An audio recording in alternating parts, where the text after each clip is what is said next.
So, importance of decentralization.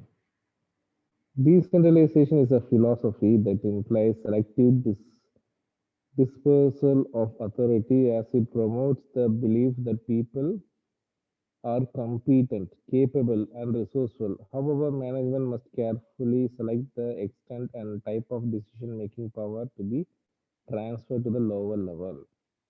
So, there are certain importance. First one is it develops initiative among subordinates. So, where we have studied this initiative, where we have studied somewhere else we have studied in chapter 2, where which topic? In 14 principles.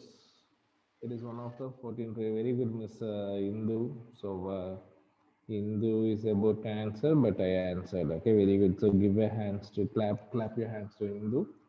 So initiative is a, what does it mean by initiative? Without any external force. Okay, no one will insist us, or else no one will force us to do. So we will do the task by ourselves. Okay. So decentralization helps to promote self-reliance and confidence among the subordinate. What do you mean by self-reliance? Without depending anyone. Okay.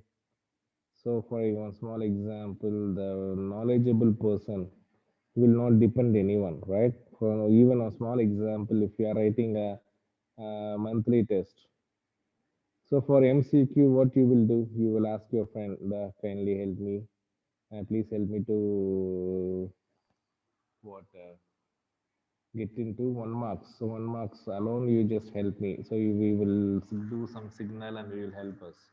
That means we will not relying ourselves. We are relying someone else. So self-reliance is what the people they believe themselves and they will not depend anyone and they will do the task by their inner force of action without any external force. That is what initiative. So when we are distributing the when decentralization, okay, decentralization in the sense each and every level of people they will have their power, role, and decision making authority.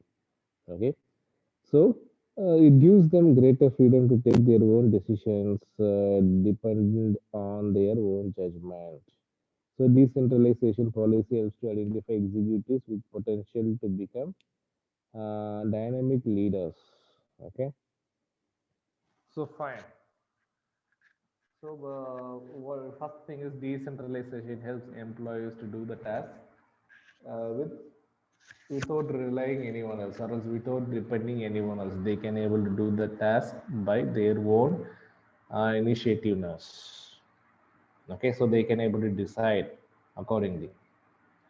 And second one develops managerial talent for future. Okay, what is managerial talent? So, for example, in absence of water, the manager, assistant manager will do all the activities. Okay. One small example, let me share you today what happened. The CM in Pondicherry, okay, the Mr.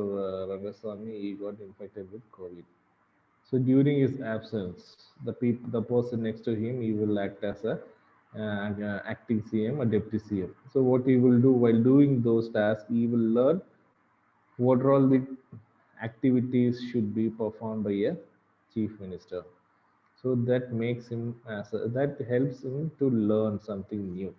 Okay, so as like that, when we are decentralized through decentralization, for example in my absence, okay, so I ask Mr. Sudarshan to do a class, okay, to teach a topic. So what he will do, he, instead of my presence, he will teach a concept. So that helps him to learn how to teach students. So like that, decentralization also helps the manager to to learn and to acquire knowledge. What are all the things required to become a manager during his absence? He will act while acting as a manager. He can able to enhance all the what knowledges. Next one is quick decision making. So what do you mean by quick decision making? So So centralization means only one person. That means only the top level people have a freedom or else autonomy to decide. But in decentralization, each and every level of management have their own authority and responsibility, so they can able to decide by themselves. Okay. So what happened? So they are not supposed to ask their superiors. Okay. So they will decide according to the situation immediately. So let us back to the point. Decentralization facilitates calm decision making as decisions are taken by the subordinates at the point of action, and there is no requirement for approval. They are not required to wait for consulting or instruction from the higher authorities. There are there are also less chance of information getting distorted as it does not pass through long channels. Okay, so for example, so here Miss Kanishka, she is working as a HR manager. So what happened? The government decided they gave a notice. So due to this COVID, that for 2 weeks, couple of weeks, they are planning to close the water industries. So that's the government order. So what she can do since because of decentralization. So Kanishka, she is the HR manager. She to have the responsibilities and she can decide herself without consulting superior or the chairman. So what she can do, so she can decide and she can declare. So as per the government's instruction, we are going to close our industry for a couple of weeks. Like that notification, Miss Kanishka, she can able to give. So that is what quick action. Or else their boss, the chairman may be busy with some other work. She need to call or she need to meet him, the chairman.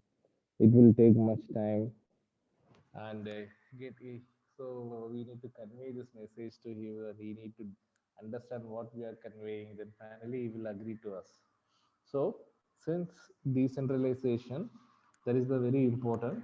The third important is through decentralization we can able to take decision very quickly because we are not supposed to follow any that channels or hierarchy or scalar chain like chairman, managing director, directors, general manager, manager, like that. We need not to stick on to those hierarchy. So each and every department they can act independently according to their what actions. Are you all able to get my point? Yes, sir. Then relief to top management. Relief to top management also, okay. So once we ourselves, okay, started doing all the activities, so management top level people will not bother much. So it's a very good relief, very big relief in the sense a kind of they can able to reduce their burden, or else often they need to top level people need to involve and they need to monitor, they need to supervise. Okay, so but here since they are subordinates, they are acting very independently. Okay, and they have the capacity to or the capability to guide a team of employees, then that will be the relief to top management. So we will discuss what is that. So decentralization reduces the need for direct supervision as subordinates are given freedom to act and decide within the limits. The personal supervision is generally replaced by other form of control such as return on investment. It also relays the top management for routine and time-consuming operation. They can concentrate on important policy decisions like strategy planning and major policy formulation. Okay, so since through decentralization, what happened? The authority and responsibility is distributed to each and every level of management. So what the top level peoples can do, instead of worrying people, instead of following, supervising the team members, they can able to concentrate on strategic planning. What is strategic planning? It is long-term plan, long-term goal. So what is long term in the sense? The 10 years and more than 10 years, which is to be called as long term. So they need not the top top level people need not to worry about the daily activities or routine activities what they have to perform in their organization, because through decentralization their subordinates will take care of those things very perfectly. Then facilitates growth. So decentralization was greater freedom or autonomy to the lower level management as well as divisional or department heads. So this allowed them to function in a manner best suited to their department and promotes competition among the departments. As each department puts its effort, if the overall productivity increases and organization is able to generate more returns for expansion or purpose. So what do you mean by facilitates growth? So when there is an initiative, as you can see in this point number one, initiative. Initiative means the people will do without any external force of drive. Their inner force of drive they will do. So while explaining this 14 principle, I have explained very well. Even with a live example, just I asked how many people are able to write this 14 principle test, class test.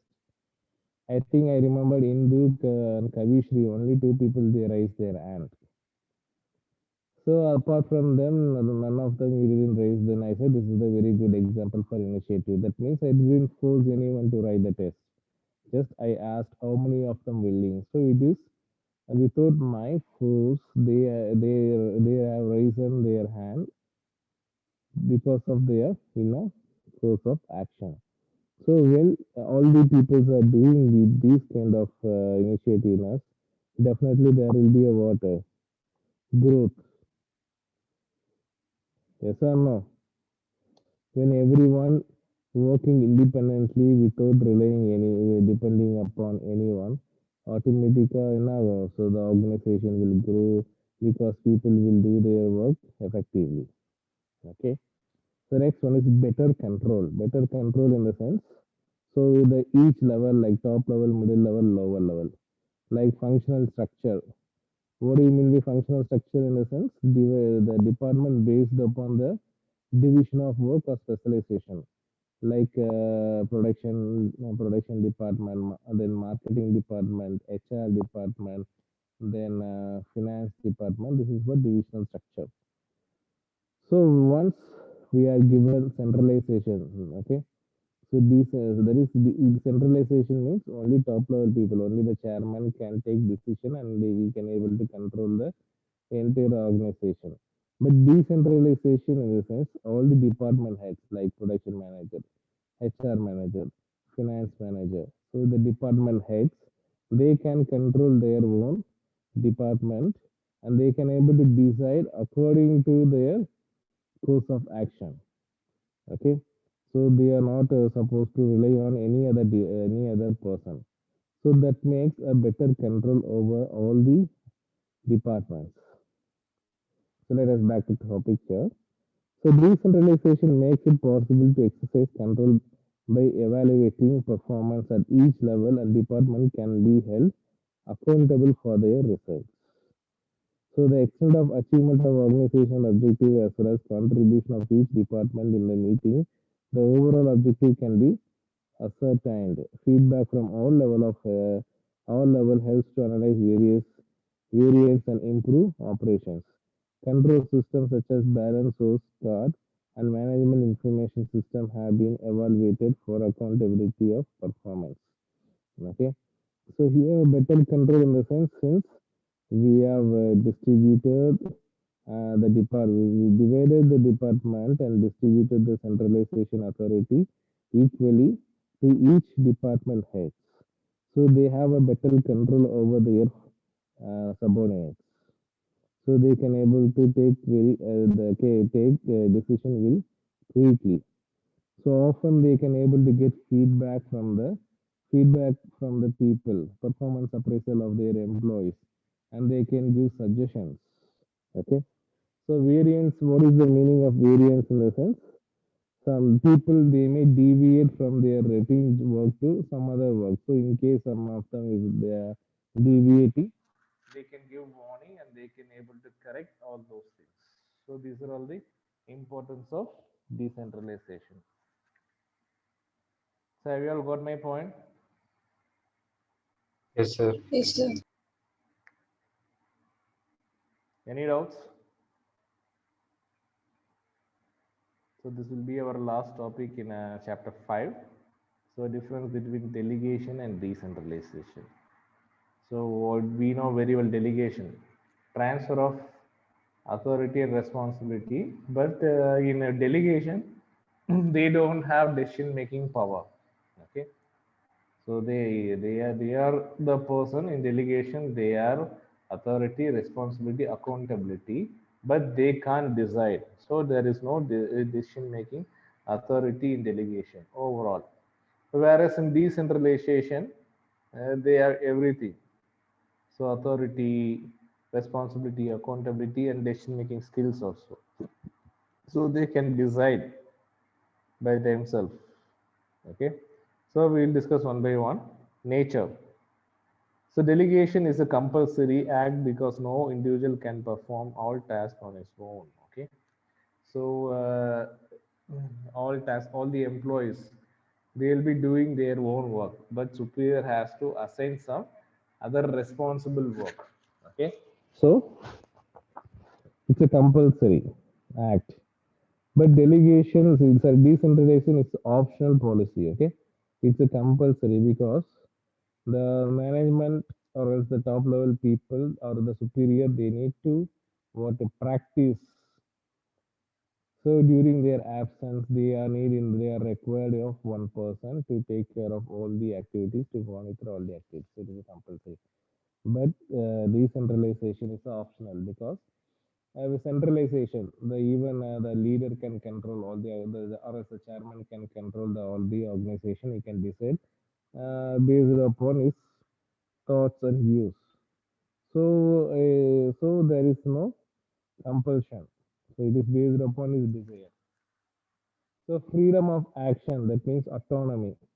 So here less freedom because the superior didn't give him that decision making skills. So he can act according to his own limit. Okay, he can't act more than that in delegation. Whereas in decentralization, the subordinate can enjoy the freedom, the autonomy. Okay, it is also called as autonomy. The freedom is also called as autonomy. So the subordinates can enjoy because he can able to decide by themselves. So status, it is the process followed to share task. Okay, share task. Okay, in absence of about a production manager, the assistant manager will do the activities whatever the task given to him. So this share the task. But in delegation, this is the result of policy of top level people. So top level people have decided. Okay. So the production manager has to take responsible of all the activities carried over in the organization. Okay, like that. This is the decided is top level people. So what about the scope? It is narrow scope. Why it is narrow? Because it is limited to superior and its immediate subordinate. Okay, superior, who is superior? Manager. Next, immediate subordinate is assistant manager, not supervisor or foreman. So in case of in absence of manager, assistant manager. Okay, in the absence of supervisor, assistant supervisor. So the delegation, the people they can able to delegate only those who are next to them, next level to them. But here, whereas in decentralization, it is not so. It is a wider scope. Okay, so we can able to delegate so decentralization can be done to or any level of management. Okay, the purpose you can say it reduces the workload of manager. So suppose the manager has too many works to do, so he can seek help from the immediate subordinate. How? By assigning some responsibilities, so some other task, so he can perform during his absence. So that means the manager can reduce the workload. But in the decentralization, it aims to enhance rule of subordinates in organization by giving the more autonomy. Okay, so more autonomy in the sense more freedom. So the subordinates, okay, he as a he, for subordinates, the top level people had given a chance to equip himself, and he can able to become a good leader. How? Without uh, how he can able to become a leader, that means the decision making authority is given to the person in decentralization. So uh, through that power, he can able to acquire more knowledge. He can able to improve his efficiency, capacity. Okay, so that makes him what a role of a good subordinates. Okay, so here responsibility. Okay, who can delegate all the managers. Okay, but whereas in a decentralization, only top level people have the authority to do that decentralization. Okay, so authority, the maximum authority is retained at top level people. Okay, so even the task is given or the others delegated to a particular person, the entire control, the control system is under the hand of top level people. But whereas here in decentralization, it is not so, it is opposite. So each and every individual, they can act accordingly. So these are the difference between centralization and decentralization. And with this, sorry, so decentralization and delegation. And with this, we are going to complete the chapter 5. And those who have any doubts, you can kindly ask me.